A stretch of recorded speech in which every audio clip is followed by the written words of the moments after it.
ওনাকে বাইরে, উনি যখন কুকুর ডাকছিলেন উনি বাইরে বেরোতে ওনাকে পুরো তিনজনে মিলে জাপটে ধরে ওনার শাড়ি ছিঁড়ে ওনার মুখের ভিতরে গুঁজে দিয়ে এবার শাড়ি দিয়ে বাগানের ভিতরে নিয়ে বেঁধে ওনাকে নিয়ে চলে যাওয়ার চেষ্টা করেন। এবার সেখানে যখন কুকুর ডাকে, ওনার ঘরে মেয়ে ছিলেন, মেয়ে যখন মামা করে চিৎকার করে আশেপাশে সবাই জেগে যায় এবং তারা টস মারতে ওনাকে হাত মুখ বেঁধে ওনার বুকে আর্মস ঠেকিয়ে বলেছিলেন যে যদি চিৎকার করেন তাহলে আপনাকে এখানে মেরে ফেলবো। আরও মানে বাজে ল্যাঙ্গুয়েজে ওনাকে গালাগালি করা হয়। আমাদের সৌভাগ্য যে ওনার জীবনটা বেঁচে গেছেন।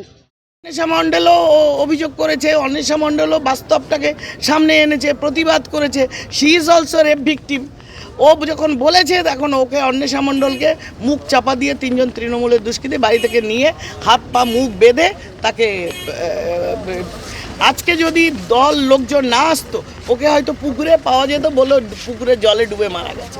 তৃণমূল এই সাজানো গল্প মেয়েদের ওর উপরে কেন একই। সন্দেশখালীর প্রতিটি মা বোন আজকে প্রতিবাদী কেন? প্রতিটি মা বোন আজকে রাস্তায় নেমেছে ঝাঁটা লাঠি হাতে কেন? কারণ তারা এই অত্যাচার আর নিতে পারছে না, তারা চাইছে এর থেকে নিষ্কৃতি। এইভাবে মেয়েদের ওপর অত্যাচার, অপমান এবং আত্মগ্লানি, ওরা তার বিরুদ্ধে প্রতিবাদ করছে, এটাই তাদের দোষ। গতকাল বুধবার রাত্রি 7:30 নাগাদ সন্দেশখালীর এক প্রতিবাদীকে রাতের অন্ধকারে ডেকে নিয়ে মুখে কাপড় গুঁজে ধর্ষণের চেষ্টার পাশাপাশি খুনের অভিযোগ দায়ের হয়েছে সন্দেশখালী থানায় 3 অজ্ঞাত পরিচয় ব্যক্তির বিরুদ্ধে। অন্যদিকে বিজেপি নেত্রী মাম্পি দাস বসিরহাট মহকুমা আদালতে এসেছেন জামিনের জন্য, কিন্তু সন্দেশখালী থানায় তার বিরুদ্ধে একাধিক মামলা রুজু হয়েছে। তাকে পুলিশ হেফাজতে নেওয়ার জন্য আবেদন জানিয়েছে সন্দেশখালী থানার পুলিশ। ইতিমধ্যে তার আইনজীবী বলছেন সমস্ত অভিযোগ সিবিআই দেখছে, সেখানে পুলিশ কী করে তাকে হেফাজতে নেয় তার জন্য আমরা বসিরহাট মহকুমা বিচারকের কাছে আবেদন জানিয়েছি। এটাও তৃণমূলের একটা চাল, যাতে এই যে ভারতীয় জনতা পার্টি এই আন্দোলনের মুখ হিসেবে আমাকে, এই রেখাপাত্রকে আন্দোলন থেকে তুলে উনি আজকের বসিরহাট লোকসভার প্রার্থী করেছেন। এটাই ওনাদের আরও বেশি এই নিয়ে আরও ষড়যন্ত্র করছেন এই টিএমসি, এই তৃণমূল বাহিনীরা। আর এটা যারা করেছে তারা হচ্ছে সৈকত দাস, দিলীপ মল্লিক, এনারাই 3 জনকে পাঠিয়েছিলেন ওনাকে তোলার জন্য। এবার ওনাকে বাইরে, উনি যখন কুকুর ডাকছিলেন উনি বাইরে বেরোতে ওনাকে পুরো 3 জনে মিলে জাপটে ধরে ওনার শাড়ি ছিঁড়ে ওনার মুখের ভিতরে গুঁজে দিয়ে এবার শাড়ি দিয়ে বাগানের ভিতরে নিয়ে বেঁধে ওনাকে নিয়ে চলে যাওয়ার চেষ্টা করেন। এবার সেখানে যখন কুকুর ডাকে, ওনার ঘরে মেয়ে ছিলেন, মেয়ে যখন মামা করে চিৎকার করে আশেপাশে সবাই জেগে যায় এবং তারা টস মারতে ওনাকে হাত মুখ বেঁধে ওনার বুকে আর্মস ঠেকিয়ে বলেছিলেন যে যদি চিৎকার করেন তাহলে আপনাকে এখানে মেরে ফেলবো। আরও মানে বাজে ল্যাঙ্গুয়েজে ওনাকে গালাগালি করা হয়। আমাদের সৌভাগ্য যে ওনার জীবনটা বেঁচে গেছেন। ওরা শ্রেয়তাহানি করে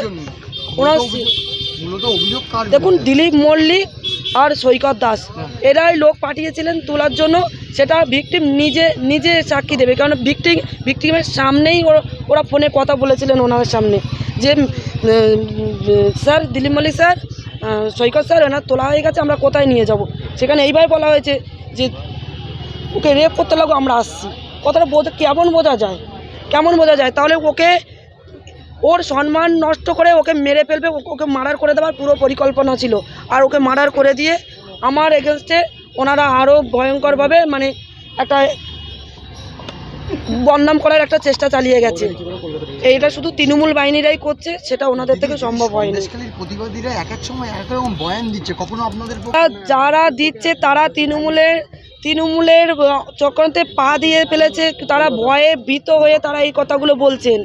তারা ঘরে গিয়ে তাদেরকে হুমকি দিয়ে, আপনারা ভালো করেই শুনছেন, কখন মেয়ের বাড়ি থেকে তুলে নিয়ে গাড়িতে নিয়ে গিয়ে তাদের মাথায় আর্মস ধরে টাকা গুজিয়ে দিয়ে তাদেরকে মিথ্যে পে করাচ্ছেন। এটা আপনাদের অজানা কিছু নয়।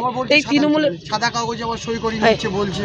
দেখুন, সাদা কাগজে সই করে নিচ্ছে, তৃণমূলেরাই করছেন এটা তৃণমূল বাহিনীর চক্রান্ত। ওনারা জেনে গেছেন যে আজকের এই আন্দোলন যে মা বোনের সম্মান, জমি জায়গা নিয়েছিলেন সেটা সেখানে নেই। আজকের যখন সন্দেশখালীর মুখ হিসেবে, ওনাদের এই সন্দেশখালীর মা বোনের মুখ হিসেবে এই সন্দেশখালী থেকে এই রেখাপাত্রকে যখন এই বসিরহাট লোকসভা যখন প্রার্থী করেছেন মাননীয় প্রধানমন্ত্রীজি, তখনই আরও ওনারা ভয়ঙ্কর হয়ে উঠেছেন। এবং এখনও ঘরে ঘরে আমার আশেপাশে যেসব মায়েরা মিথ্যে কেস দিয়েছেন তাদের নামে, এবং তাদের বাড়িতে রাতের অন্ধকারে গিয়ে তাদের তুলে এরকম নোংরা হুমকি দিচ্ছে যে তাদেরকে রাস্তায় ওপেনলি তাদেরকে রেপ করা হবে, তাদের রাস্তায় ফেলে রাখা হবে, এরকম করে হুমকি দেওয়া হচ্ছে তাদেরকে। তারাও নিরাপত্তা ফিল করছে। তাদের নিরাপত্তার জন্য আমরা রাজ্যের পুলিশের কাছে গেছিলাম, কিন্তু রাজ্যের পুলিশ আমাদের কথা কোনোটাই নিচ্ছেন না। আমাদেরকে উল্টো বলছেন যে কি ইয়ে আছে, প্রমাণ আছে যে এই তৃণমূলের গুন্ডারা করছেন। আজকের তৃণমূলের গুন্ডাদের সাথে হাত মিলিয়ে এই রাজ্যের পুলিশ আজকের সাধারণ মানুষের উপর অত্যাচার করছেন।